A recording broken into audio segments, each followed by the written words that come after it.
Assalamualaikum warahmatullahi wabarakatuh. Kami dari kelompok 2 Ekonomi Pariwisata sedang menjalankan target pariwisata dengan mengunjungi Jasmine Park. Dan disinilah kami berada dengan saya Muhammad Lutfi Jabar dengan NIM akhir 037. Ada saya, Fernanda dengan NIM akhir 127. Ada saya Rinza Alzidin Radisya dengan NIM akhir 142. Saya Bayu Satrio dengan NIM akhir 119. Saya Diki Firdaus Kurniawan dengan NIM akhir 026. Saya Muhammad Niko Satrio dengan NIM akhir 001. Saya Muhammad Raffi Putra dengan NIM akhir 134. Ada saya Bismas Nugraha dengan NIM akhir 019. Dan saya Wiru Gaisar dengan NIM terakhir 116. Ya, berikutlah kami dari kelompok 2. Selamat menyaksikan. Halo Sobat Ekonomi, kali ini kami akan memperkenalkan sebuah destinasi wisata yang tidak hanya menawarkan hiburan, tetapi juga mengedepankan nilai edukatif, yaitu Jasmine Park. Terletak di Jalan Gunung Maloko nomor 22, Kecamatan Cisauk, Kabupaten Tangerang, Banten. Letaknya bisa dikatakan cukup strategis karena tak jauh dari tengah kota dan juga sangat mudah untuk diakses baik menggunakan kendaraan pribadi maupun kendaraan umum seperti kereta. Hal ini membuat Jasmine Park menjadi salah satu destinasi wisata yang cocok untuk berlari dari hiruk-pikuknya kota. Tempat ini mengusung konsep yang terbilang unik, yaitu peternakan di tengah kota. Menarik ya, peternakan namun berada di tengah kota. Konsep ini memadukan fungsi rekreasi, edukasi, dan kuliner dalam satu kawasan terpadu. Wow, cukup menarik ya konsepnya. Jadi kita bisa dapat banyak hal dalam satu destinasi wisata. Mini Zoo Jasmine Park menawarkan pengalaman unik bagi pengunjung dengan berbagai keunggulan yang menarik. Terletak di lingkungan yang asri dan alami, Mini Zoo Jasmine Park ini menyajikan koleksi satwa yang beragam, termasuk hewan langka dan hewan eksotik yang bisa dilihat secara langsung oleh para wisatawan. Selain itu, Mini Zoo Jasmine Park juga dirancang dengan konsep edukasi yang memungkinkan wisatawan untuk belajar mengenai habitat alami dan perilaku hewan melalui program yang interaktif. Fasilitas yang nyaman dan ramah keluarga ini, serta suasana yang tenang dan hijau, menjadikan Mini Zoo Jasmine Park ini sebuah destinasi yang sempurna untuk wisata yang edukatif sambil menikmati waktu bersama keluarga. Selain bisa berinteraksi langsung dengan berbagai satwa di Mini Zoo, pengunjung juga bisa bersantai sejenak di resto berkonsep alam yang tak kalah menarik. Di sini tersedia beragam menu, dari hidangan lokal hingga internasional, yang bisa dinikmati sambil merasakan suasana hijau yang asri. Tak hanya itu, restorannya juga dilengkapi dengan banyak spot foto yang instagramable. Cocok nih untuk mengabadikan momen seru bersama keluarga ataupun teman. Berdiri sejak 2022, Jasmine Park merupakan salah satu destinasi wajib yang harus dikunjungi oleh berbagai kalangan karena tak hanya menyenangkan namun juga memberikan suasana yang baru dalam berwisata. Untuk informasi lebih lanjut seputar Jasmine Park, kita tanya-tanya dulu yuk dengan narasumber kita yaitu Kak Leo, salah satu pengelola dari Jasmine Park. Yuk. Halo teman-teman semua, balik lagi bareng kami nih. Sekarang kami udah ada di Jasmine Park. Di sini ada aku Lutfi Jabar, terus ada Kak Dio selaku pengelola di sini, ada juga Kak Nanda. Oke, jadi mungkin kita langsung tanya-tanya aja ya. Kebetulan ada Kak Dio di sini. Kak, sebenarnya untuk Jasmine Park itu dia wisata yang seperti apa sih, sama alasan berdirinya tuh kenapa sih, Kak? Jasmine Park sendiri ini merupakan resto dan mini zoo sebenarnya. Jadi kita itu adalah resto yang mewadahi wisata mini zoo sama wisata permainan anak di sini. Jadi awal berdirinya sendiri pun itu awalnya kecintaan owner kita itu terhadap salah satu hewan yang bernama binturong. Binturong inilah yang bernama Jasmine. Nah, dari kecil beliau itu rawat hingga besar beliau tuh ngerasa kayak di rumah tuh kayaknya nggak kayaknya udah nggak cukup lagi untuk area udah nggak luas lagi lah nih hewan untuk bermain di rumah.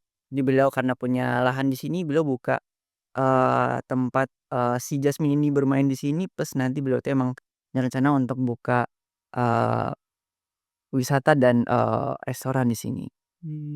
Oke, baik Kak. Untuk tadi kan udah dijelasin ya konsep dari Jasmine Park itu kayak ada, kafenya, Mini Zoo.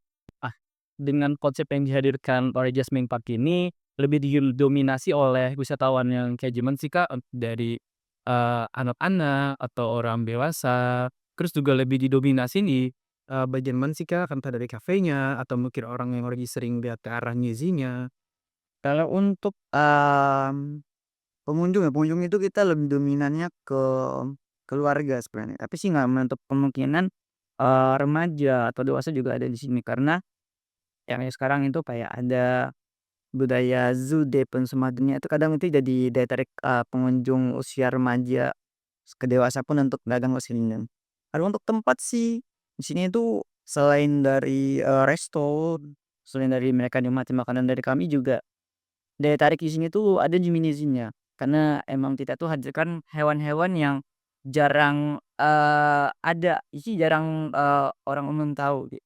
Jadi, bahkan saya pun waktu datang ke sini pun saya bertanya sih, saya bahkan nggak terlalu banyak tahu hewan yang ada di sini. Jadi, pengunjung yang datang ke sini tuh bener-bener kayak, nggak sekedar, dukung perutinin aja, tapi mereka itu juga belajar, "Oh, ada hewan ini loh, ada hewan yang seperti." Oke, menarik ya. Kalau gitu tata kelola di Jasmine Park ini sulit gak sih, Kak? Karena tadi banyak banget yang Kakak sebutin mulai dari hewan-hewannya bahkan kafenya kayak gitu, Kak. Kalau dibilang sulit sih, sebenarnya sih, lumayan jadi tantangan ya bagi saya pribadi ya, lumayan jadi tantangan karena kita juga, baru juga di F&B atau di dunia, bisnis restoran seperti ini, bahkan ini juga mencakup dengan objek wisata. Cuma sih di sini kita sebagai, manajemen kita itu selalu, lihat di rintangan ke depan seperti apa, seperti mungkin, oh nanti akan ada, mmm, lonjakan pengunjung atau, oh mungkin nanti kayak, oh kita udah mulai kayak, oh menu kita ini harus diganti ritmenya, itu kita harus selalu riset untuk itu gitu. Dan untuk kalau untuk pengunjung sih kita biasanya kita selalu ada, tim, tambahan dari luar, kayak kita ada tim part-time juga di sini untuk bantu ketika, pengunjung kita lagi membludak. Oke. Oh, berarti kata Koi itu menarik ya dengan mengandalkan research kedua. Nah, saya pernah baca nih Kak di sebuah artikel atau berita, di mana Jasmine Parking itu di hari biasa saja tuh udah mengumpulkan kurang lebih 1.000 wisatawan ya Kak ya setiap bulannya. Bahkan ketika di hari-hari long weekend seperti libur lebaran ataupun di tutup bersama ini bisa mencakup 9.000 wisatawan. Dan itu menurut Kakak dengan adanya over tourism mana sih Kak ke arah, pihak, manajemen Gasmen Terpungun. Kalau untuk pengunjung yang membludak sih itu biasanya kan kita udah lihat awal kita buka ya, ketika kita ketemu sama hari besar atau libur-libur di Hero Weekend itu kita akan lihat, ada kelonjakan pengunjung biasanya. Dari situ itu kita akan sediakan, kita akan banyak atau memperkuat SDM kita atau, manpower kita di area. Juga kita akan sediakan, yang paling penting itu kita juga stok, kebutuhan makanan biasanya, baik itu kebutuhan makanan untuk, pengunjung atau untuk bahan baku makanan kita, baik itu juga untuk, pakan hewan. Nah, karena kan di sini juga pengunjung bisa berinteraksi sama hewan juga di sini. Nah, seperti itu sih kurang. Hmm. Nah, dari pengunjung-pengunjung yang datang itu kan sebenarnya bisa jadi daya tarik wisata, terus juga bisa jadi pemasukan bagi pemerintah daerah. Nah, sebenarnya Kak, ada nggak sih dukungan dari pemerintah daerah setempat atau dinas khusus terkait yang ngebantu Jasmine Park ini entah dari dananya, sarana, fasilitas, atau mungkin ke hewan-hewan tertentu yang memang dilindungi dan memang jadi fokus sama dinas kayak gitu, ada nggak sih Kak? Kalau untuk bantuan dari pemerintah ada, pasti ada sih, karena itu pemerintah pasti akan ngebantu itu dari segi pemasaran salah satunya, dan juga itu pemerintah, ngebantu juga dari, sarana kayak sekarang tuh di depan kita juga lagi perbaikan juga, perbaikan jalan itu juga ngebantu kami untuk akses pengunjung biar lebih nyaman juga. Selain itu, pemerintah ini juga ngebantu yang sekarang ini saya lihat pemerintah itu lagi ngadain, sistem di mana, untuk sekolah itu tidak disarankan untuk, melakukan kegiatan keluar atau outing keluar kota. Itu menurut saya itu ngebantu banget bagi kami untuk sebagai, eee, wisata dan resto di daerah itu untuk semakin berkembang, karena itu jadi, faktor pengunjung untuk, mendorong mereka datang ke sini juga. Ya, menarik nih berarti ya sistem promosi ini. Kalau boleh tahu, ada nggak sih dari Nias, Ketiga untuk kembali ke ini kan banyak sekali Kak ekosistemnya yang ada dari Izik, lewat warna beragam, lalu dari ekosistem-ekosistem, apa namanya, outdoor-nya ada danau, dihitungan, ada nggak sih Kak yang diperhatikan dari dinas, tertentu Untuk melihat potensi yang ada di sini, ada sih dari sini tempat itu kadang komunitas bantu ekskor kami, untuk yes dari tempat sana tuh mereka tuh juga bantu, waktu itu sempat ada salah satu instansi, yang kerjasama dengan kampus itu mereka tuh model, penyebaran, eco energy peak ya, eco engine, untuk, danau kita. Jadi, dia itu membantu, eee, memperbaiki ekosistem danau Taira. Bagus bagus. Oke, kalau gitu Kak, mungkin pertanyaan terakhir nih. Ada nggak sih rencana jangka panjang dalam tata kelola Jasmine Park ini yang karena dikelola pribadi dan juga harapannya untuk pemerintah ke depan terkait tata kelola Jasmine Park? Sama terakhir Kak, ada ini nggak kayak dana cadangan sendiri kalau semisal kayak terjadinya bencana atau apa gitu yang dialokasikan buat pengelolaan Jasmine Park ini semisal ada kayak gitu terjadi? Untuk pendanaan sendiri sih pasti ada. Kita pasti ada, sediakan, dana untuk mungkin ada, ya amit-amit mungkin ada problem yang di luar dari kendali kita terjadi. Cuma kalau dari harapan saya untuk pemerintah, harapan kami lah untuk pemerintah, kita sih, selalu berharap pemerintah tuh selalu support, destinasi wisata, destinasi lokal untuk, wilayah wilayah mereka gitu. Karena ini juga akan membantu, nge-branding bukan dari segi, kami sebagai objek wisata dan resto, tapi ini juga ngebantu pemerintah untuk nge-branding wilayahnya sendiri.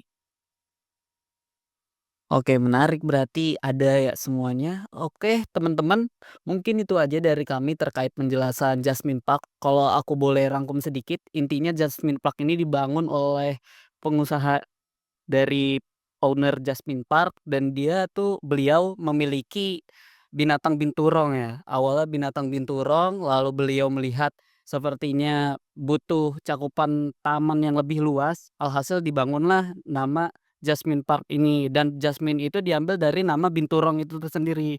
Maka dari itu sebenarnya menarik sekali pembahasan tentang Jasmine Park. Oke, mungkin itu aja dari aku Lutfi, Kak Dio, dan Kak Nanda pamit undur diri. Bye bye.